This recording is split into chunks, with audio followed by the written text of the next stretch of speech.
बिहार के बाहुबली नेता और मोकामा के विधायक अनंत सिंह को मकान खाली करना होगा।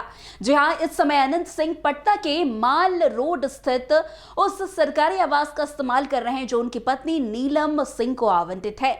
करोड़ों की कीमत वाली उनकी लग्जरी गाड़ियां, घोड़े, गाय और बाकी सभी सामान इसी परिसर में मौजूद रहते हैं। अनंत सिंह जब भी पटना आते हैं उनके दरवाजे पर लोगों का तांता लग जाता है। समर्थकों से लेकर दूर दराज से आए लोग उनसे मुलाकात के लिए घंटों इंतजार करते हैं और यही वजह है कि आवास हमेशा चहल पहल से भरा रहता है। माल रोड स्थित इस आवास में अनंत सिंह कई सालों से रह रहे हैं। इस बंगले के बाउंड्री के भीतर इतनी जमीन है कि चुनाव गिनती वाले दिन यहां 50,000 से अधिक लोगों को आराम से भोज करा दिया गया। एक बड़ा गौशाला भी है जहां घोड़े से लेकर कई गाय और भैंसे तक रहती है। पशुओं के चारे से लेकर उनकी देखभाल तक की पूरी व्यवस्था यहीं पर होती है।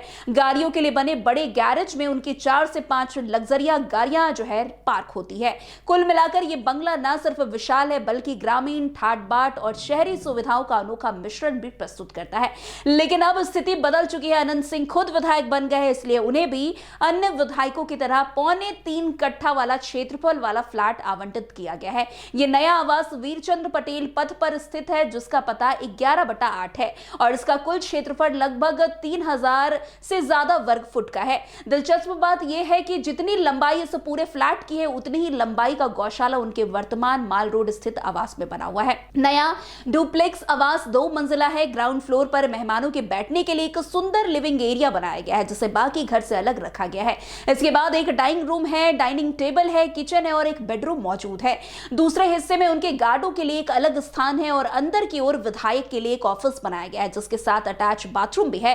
पंखे, लाइट्स, एसी, फ्रिज जैसी सभी सुविधाओं के साथ आवास पूरी तरह से फर्निश्ड है। पहले फ्लोर पर सीढ़ियों से पहुंचते हुए 3 बेडरूम दिखाई देते हैं जिनमें किंग साइज बेड, वार्डरोब और अटैच बाथरूम समेत चेंजिंग रूम भी शामिल है। पूजा घर एक छोटा लिविंग रूम भी पहली मंजिल का हिस्सा है जो एक खुले और बड़े टेरेस से जुड़ा हुआ है।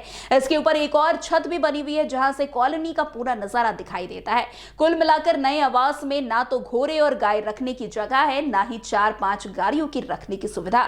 यहां सिर्फ एक वाहन के लिए पार्किंग है। इतने सीमित खुले क्षेत्र में भीड़ भी एक साथ इकट्ठा नहीं हो सकती और हजारों लोगों को भोज देना तो बिल्कुल संभव नहीं है। उनके काफिले में चलने वाली कई गाड़ियां यदि एक साथ पहुंच जाए तो पूरे विधायक कॉलोनी में जाम लग जाने की संभावना है।